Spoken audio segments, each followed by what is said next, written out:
na nga. Kung sakasakali lang naman ang lahat ng ito. At ngayon nga, ay oras na para tapusin na natin ang ganap nyo dito sa KSS Universe. Sana nag-enjoy kayo sa inyong experience dito, ha? Sobra. Dito lang natuloy, hindi ba? Yung matagal nyo ng plano.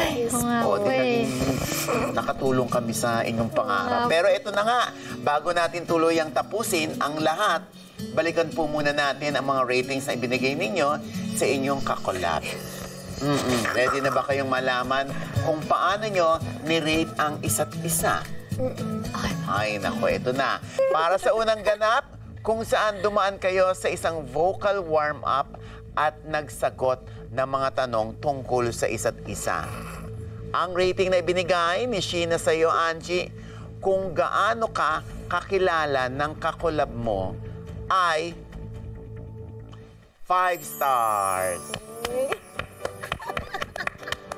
Diba? Habang si Angie naman ay binigyan ka, Sheena, ng 4 stars. Bumalik ka isang beses. Hindi ka ba nagtampo? Hindi kayo po, kasi totoo naman po. Magkaibigan talaga. Para naman sa second ganap, kung saan kinailangan nyo kunin ang mga instrumento at gumawa kayo ng melody ng inyong kanta, pinag-rate namin kayo kung gaano kayo ka-compatible pagdating naman sa paggawa ng melody. Ang rate ni Sheena sa'yo, Angie, ay 5 stars. Grabe. Samantala, ang ibinigay naman ni Angie sa'yo, Sheena, ay 5 stars. Kaibigan nga tayo. At para sa inyong pangatlong ganap, kung saan nagtulungan kayong magsulat ng lyrics para sa inyong kanta, tinanong namin kayo kung gaano ka-helpful ang kakolab ninyo sa pagsusulat ng kanta. Ayun na nga, ang rating ni Sheena sa iyo, Angie, ay 5 stars. Maybe kami. Di kasi. At ang ibinigay naman na rating ni Angie kay Sheena ay 5 stars din. Doon lang pala talaga. Parang nag-usap kayo, ha? De, ganun talaga pag magkaibigan, kilala nyo ang isa't isa. Kumusta naman ang makasama ang isa't isa sa paggawa ng kanta? Masaya. Para sa akin. Parang lang, usual na parang ginagawa namin. Every time na nag-hosting din kami sa Pay. Tsaka, dito mas nakilala ko si Sheena. Sobrang patient ni Sheena. Grabe. Kasi alam ko may tupak ako minsan eh. Pero sobra kanyang nilulook up. Oo. Alam mo bang naiyak siya sa'yo? Ay. Umiyak siya kanina. Bakit po? Ayaw niya kung sasabihin na umiyak ako sa kanya. Baka ikalaki ng ulo niya, sabi niya. Hindi, joke lang. Hindi. Sobra niyang na-appreciate yung pagtingala sa'yo. Angie, di ba? Nakakatuwa kayo, ha? Ayan, sana i-continue niyo yan, Kung gagawing totoong itong KSS na ito, ha? Pipiliin niyo bang makakolab pa rin ang isa't isa? Siyempre, for me, oo. Masasyak naman ako kung hindi. Again, sana ay na-enjoy nyo ang mga ganap na inihanda namin para sa inyo. Pero, bago kayo bumalik sa mga bahay ninyo, meron ba kayong final message para sa isa't isa? Bunso first. Bunso first, thank you for being my ate. Kasi basically, kahit may ate ako sa Cebu, you're there. And you're always open na kahit anumang kabiruan yung mga nandito sa buhay ko. Happy. Nandyan ka. Hindi mo ako hinusga. At tanggap mo ko. At tanggap din kita. Kaya, mahal naman kita. Naman kita, Shubis. Ikaw naman, Auntie. Kay Sheena. Huwag iiyak. Tapos na yun. Tapos na yun. Paluha ko. Pero masasabi ko sa'yo, She, thank you so much. You know what? Although people said na, yeah, you're young, but you don't know that I learned a lot from you. And, I see myself in you. And as I said, even way before, na you're my long-lost sister. Oo. Kaya no matter what's going to happen, di kita iiwan, be. Happy, happy. Happy, happy. Happy, happy. Love you, T. Ako naramdaman ko kayo. Mahal nyo talaga ang isa't isa. Again, maraming salamat, Sheena at Angie. Pero ito'y kung sakasakali lang naman. Pero kitang-kita naman namin kung gaano kalalim ang inyong friendship at ang pagiging passionate nyo sa musika. At bilang pasasalamat na rin, meron kaming munting regalo para sa inyong dalawa para mas, alam niyo na, mas maalala nyo kami at mas maalala nyo ang araw na ito. Diba? Eto. Ay, may ano na. Yes. Oh.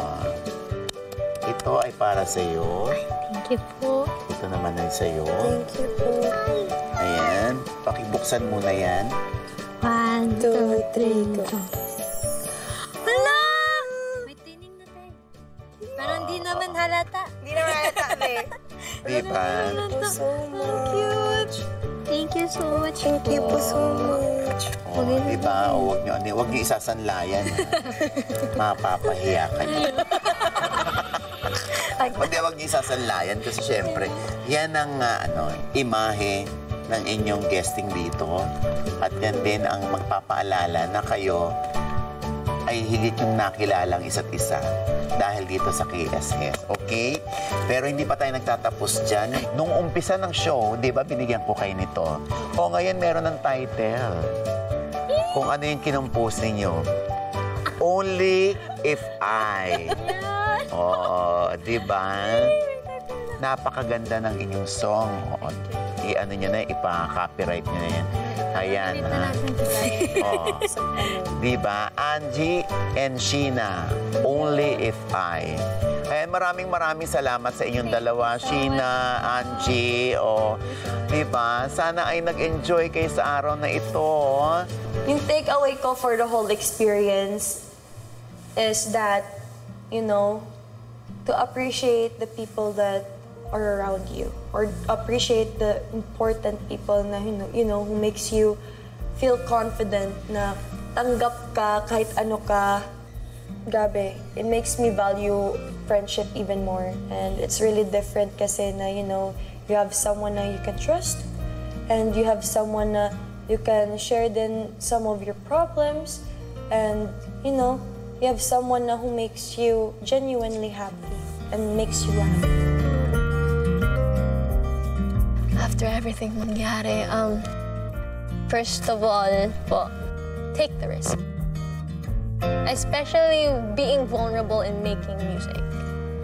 Kasi minsan lang yung mga taong naging totoo sa musika nila. It's basically putting their, experiences nila. It's most of the time putting vulnerability into making music. It's something that I admire the most. So yun nga, taking the risk, being vulnerable not only just by making music, also being vulnerable with the person that you love the most. Trust. I trusted Mama Oji. Mama Oji with us being together, makipag-collab sa amin na kaya naming i-pull off. Kahit limitado lang yung time namin na meron kami, alam niya na matatapos namin yung kanta. At naniwala po kami sa kanya. And trusting Ate Angie. Sobrang honored nga ako na I got to collab with someone na I'm very close. And then I got to tell my opinions with her, my ideas with her, and she's so open na parang I can tell her everything. And then, trust din sa sarili ko. Because making music is, making music is about you putting yourself into it, and of course, the other people that you've loved the most.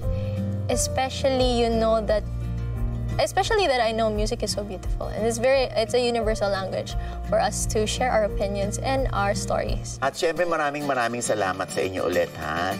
Sana ay pag nagkita tayo dyan sa corridor ng ABS-CBN o kahit saan man, hindi niyo ako makalimutan. Ay, grabe naman po, hindi po talaga. Ako palang nakalimutan ko kayo. Nagpaalala sa akin. Ay, ikaw pala yan. Ay, hindi ko kayo makakalimutan dahil alam ko napaka-genuine ang pagmamahal niyo sa isa't isa. Maraming salamat. Thank you Ayan. po. Oo. Pwede na kayong lumarga, gumili. Uy! Go. Maraming salamat. Thank you so much po. Thank you. Thank you po. Oh, diba? At yan na nga mga katropa, isang bagay na pwede nating matutunan dito ay ang pag-abot o ang pagpursu ng sarili nating passion. Kung ano ang gusto mo, mapamusika man yan, trabahong office o kahit sa pag-aaral. Basta passion mo, habulin mo. Malaking bonus na lang kung makakakuha ka ng kaibigan na masasandalan mo sa paghahabol nito. Kaya kung meron man kayong kaibigan na ganyan ha, aba, naku, i-treasure nyo sila. Ika nga, once in a blue moon lang ang mga ganyan. Sana ay na-enjoy nyo rin ang ating mga ganap, ha? At sa huli, nasilip nga natin na kung sakasakaling mag-launch ng kanilang music single collaboration, ang close friends sa sina Angie Salvacion at Sheena Bellarmino, grabe pala ang talent itong dalawang ito, ha? Sa isang araw lamang, kayang-kaya pala nilang gumawa, no, ng isang magandang kanta. Aba, syempre, dahil yan sa talento, passion at malalim na pagkakaibigan nila. Maraming salamat po sa pagsubaybay nyo, mga katropay. Tandaan, marami pa kayong dapat na abangan sa mga susunod na linggo para malaman ang mga ganap sa iba't ibang kung sakasakali ninyo. Kaya tumutok lamang dito ha sa programang Sasagot sa What If ng Malilikot Mag-isip. Ito ang nag-iisang charot serye ng bayan. Charot ang storya pero totoo ang kurot sa ating mga bida. KSS, kung sakasakali.